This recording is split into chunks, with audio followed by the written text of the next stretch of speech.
ಎಲ್ಲರಿಗೂ ನಮಸ್ಕಾರ ಫ್ರೆಂಡ್ಸ್. ನಾನಿವತ್ತು ನಿಮಗೆ ಹುಚ್ಚೆಳ್ಳು ಅಥವಾ ಗುರೆಳ್ಳು ಅಂತ ಹೇಳ್ತಾರಲ್ಲ, ಇದ್ರದ್ದು ಚಟ್ನಿ ಪುಡಿ ಹೇಗೆ ಮಾಡೋದು ಅನ್ನೋದನ್ನು ತೋರಿಸ್ತಾ ಇದ್ದೀನಿ. ಅದಕ್ಕೆ ಬೇಕಾಗಿರೋ ಸಾಮಗ್ರಿಗಳು ಶೇಂಗಾ, ಬೆಲ್ಲ, ಬೆಳ್ಳುಳ್ಳಿ, ಉಪ್ಪು ರುಚಿಗೆ ತಕ್ಕಷ್ಟು ಮತ್ತು ಒಣಮೆಣಸಿನ್ಕಾಯಿ. ಹೇಗೆ ಮಾಡೋದು ಅನ್ನೋದನ್ನು ನಿಮಗೆ ತೋರಿಸ್ತೀನಿ. ಇಷ್ಟು ಸಾಮಗ್ರಿಗಳು ಬೇಕು. ಗ್ಯಾಸ್ ಮೇಲೆ ಪ್ಯಾನನ್ನು ಇಡ್ತಾ ಇದ್ದೀನಿ ಶೇಂಗಾವನ್ನು ಫ್ರೈ ಮಾಡೋದಕ್ಕೆ. ಗ್ಯಾಸನ್ನು ಆನ್ ಮಾಡ್ತಾ ಇದ್ದೀನಿ. ಒಂದು ಬೌಲ್ನಷ್ಟು ಶೇಂಗಾವನ್ನು ಹಾಕ್ತಾ ಇದ್ದೀನಿ. ಇದನ್ನು ಚೆನ್ನಾಗಿ ಹುರಿಬೇಕು ಸಣ್ಣ ಊರಿನಲ್ಲಿ.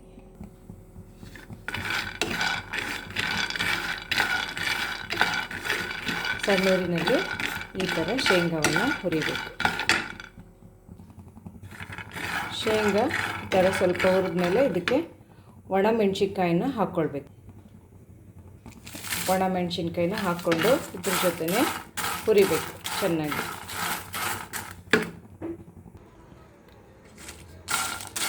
ಒಂದು 10 ನಿಮಿಷ ಚೆನ್ನಾಗಿ ಹುರಿದಿದ್ದೀನಿ ಸಣ್ಣ ಊರಿನಲ್ಲಿ. ಈ ಥರ ಶೇಂಗಾ ಸಿಪ್ಪೆ ಬಿಟ್ಕೋಬೇಕು, ಆವಾಗ ಚೆನ್ನಾಗಿ ಹುರಿದಿದೆ ಅಂತ.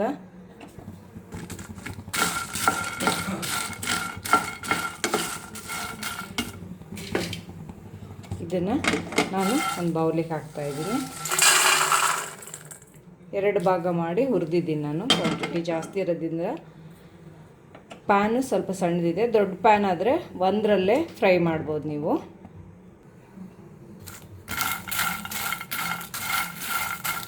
ಎರಡು ಭಾಗ ಮಾಡಿ ಹುರಿದಿದ್ದೀನಿ.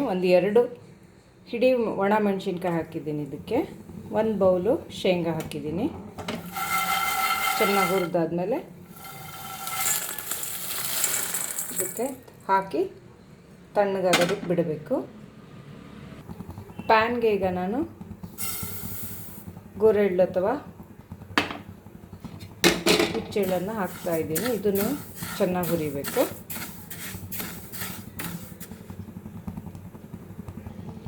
ಚೆನ್ನಾಗಿ ಫ್ರೈ ಆದಮೇಲೆ ಪಟ್ ಪಟ್ ಅಂತೇಳಿ ಸೌಂಡ್ ಬರುತ್ತಿದ್ದು, ಅಲ್ಲಿ ತನಕ ಚೆನ್ನಾಗಿ ಹುರಿಬೇಕು. ಒಂದು 4-5 ನಿಮಿಷ ಆದಮೇಲೆ ನೋಡಿ ಈ ಥರ ಸೌಂಡ್ ಬರ್ತಾಯಿದೆ, ಪಟ್ ಪಟ್ ಅಂತೇಳಿ ಚೆನ್ನಾಗಿ ಹುರಿತಾ ಇದೆ. ನಂತರ ಇದೇ ಹೀಟಿಗೆ ಅದು ಫ್ರೈ ಆಗುತ್ತೆ. ಹಾಗಾಗಿ ನಾನು ಗ್ಯಾಸ್ ಉರಿನ ಆಫ್ ಮಾಡ್ತಾ ಇದ್ದೀನಿ. ತಣಿಯಲು ಬಿಡಬೇಕು. ತಣ್ಣಗಾದ ನಂತರ ಮಿಕ್ಸಿ ಮಾಡಬೇಕು. ಮೆಣಸಿನ್ಕಾಯಿ, ಶೇಂಗಾ ಎಲ್ಲ ತಣ್ಣಗಾಗಿದೆ. ಮೊದಲು ಜಾರ್ಗೆ ಒಣ ಮೆಣಸಿನ್ಕಾಯಿ ಹಾಕ್ಕೊಳ್ತಾ ಇದ್ದೀನಿ ಪುಡಿ ಮಾಡೋದಕ್ಕೆ. ಸ್ವಲ್ಪ ಉಪ್ಪನ್ನು ಹಾಕ್ತಾಯಿದ್ದೀನಿ. ಉಪ್ಪು ರುಚಿಗೆ ತಕ್ಕಷ್ಟು ಹಾಕ್ಕೊಳ್ಬೇಕು. ಬರೀ ಮೆಣಸಿನ್ಕಾಯಿನ ಪುಡಿ ಮಾಡಿದ್ರೆ ತುಂಬ ಘಾಟ್ ಆಗುತ್ತೆ, ಅದಕ್ಕೆ ಉಪ್ಪು ಹಾಕಿ ಪುಡಿ ಮಾಡ್ತಾಯಿದ್ದೀನಿ. ಒಣಮೆಣಸು ಈ ಥರ ಪುಡಿಯಾಗಿದೆ. ಒಣಮೆಣಸಿನ್ಕಾಯಿ ಇರಲಿಲ್ಲ ಅಂದರೆ ಖಾರದ ಪುಡಿನೂ ನಿಮಗೆ ಎಷ್ಟು ಬೇಕೋ ಅಷ್ಟು ಹಾಕ್ಕೊಳ್ಬೋದು. ಇದಕ್ಕೆ ನಾನೀಗ ಹುಚ್ಚೆಳ್ಳನ್ನು ಹಾಕ್ತಾಯಿದ್ದೀನಿ. ಹುಚ್ಚೆಳ್ಳನ್ನು ಹಾಕಿದ್ದೀನಿ. ಇದನ್ನು ಮತ್ತೆ ಪುಡಿ ಮಾಡಬೇಕು. ಕುರಶೆಣೆ ಹಾಕಿ ರುಬ್ಬಿದ ಮೇಲೆ ಈ ಥರ ನೋಡಿ ಸಣ್ಣದಾಗಿ ಪೌಡ್ರಾಗಿದೆ. ಇದಕ್ಕೆ ಶೇಂಗಾವನ್ನು ಹಾಕ್ತಾಯಿದ್ದೀನಿ.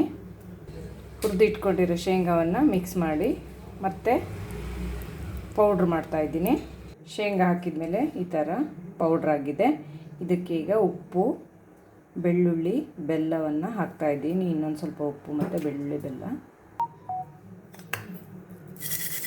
7ರಿಂದ 8 ಬೆಳ್ಳುಳ್ಳಿಯನ್ನು ಬಿಡಿಸಿ ಹಾಕ್ತಾಯಿದ್ದೀನಿ. ಉಪ್ಪು, ಖಾರ, ಒಣಮೆಣಸಿನ್ಕಾಯಿ ಪುಡಿ ಮಾಡುವಾಗ ಹಾಕಿದ್ದೀನಿ. ಹಾಗಾಗಿ ಮತ್ತೊಂದು ಸ್ವಲ್ಪ ನೋಡ್ಕೊಂಡು ರುಚಿಗೆ ಎಷ್ಟು ಬೇಕಷ್ಟು ಉಪ್ಪನ್ನು ಹಾಕ್ಕೊಳ್ಬೇಕು. ನಂತರ ಬೆಲ್ಲವನ್ನು ಕುಟ್ಟಿ ಪುಡಿ ಮಾಡಿದ್ದೀನಿ. ಬೆಲ್ಲವನ್ನು ಹಾಕ್ಕೊಳ್ಬೇಕು. ಒಂದು ನಿಂಬೆಹಣ್ಣು ಗಾತ್ರದಷ್ಟು ಬೆಲ್ಲವನ್ನು ಹಾಕ್ತಾಯಿದ್ದೀನಿ. ಈಗ ಇದನ್ನು ಮತ್ತೆ ಪೌಡ್ರ್ ಮಾಡಬೇಕು.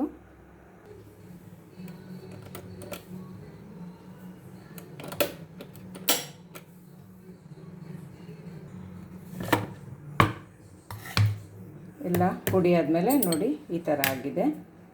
ಇದನ್ನು ಒಂದು ಪಾತ್ರೆ ಹಾಕ್ತಾಯಿದ್ದೀನಿ. ಈ ಥರ ಆಗಿದೆ. ಉಪ್ಪು ಬೇಕಾದರೆ ನೋಡಿ ಹಾಕ್ಕೊಳ್ಬೇಕು. ಕಡಿಮೆ ಅನಿಸಿದರೆ ಇನ್ನೊಂದು ಸ್ವಲ್ಪ ಉಪ್ಪನ್ನು ಬೇಕಾದ್ರೆ ಹಾಕ್ಕೊಳ್ಳಿ. ಬೆಲ್ಲ, ಖಾರ ಆದರೆ ಬೆಲ್ಲ ಹಾಕ್ಕೊಳ್ಳಿ. ಖಾರ ಕಡಿಮೆ ಆದರೆ ಇನ್ನೊಂದು ಸ್ವಲ್ಪ ಖಾರದ ಪುಡಿಯನ್ನು ಸೇರಿಸ್ಬೋದು ನಾವು. ಚಟ್ನಿ ಪುಡಿ ಈ ಥರ ರೆಡಿಯಾಗಿದೆ. ಇದನ್ನು ಚಪಾತಿ, ರೊಟ್ಟಿ ಮತ್ತು ಮೊಸರನ್ನದ ಜೊತೆಗೆ ಊಟ ತಿನ್ಬೋದು, ಚೆನ್ನಾಗಿರುತ್ತೆ.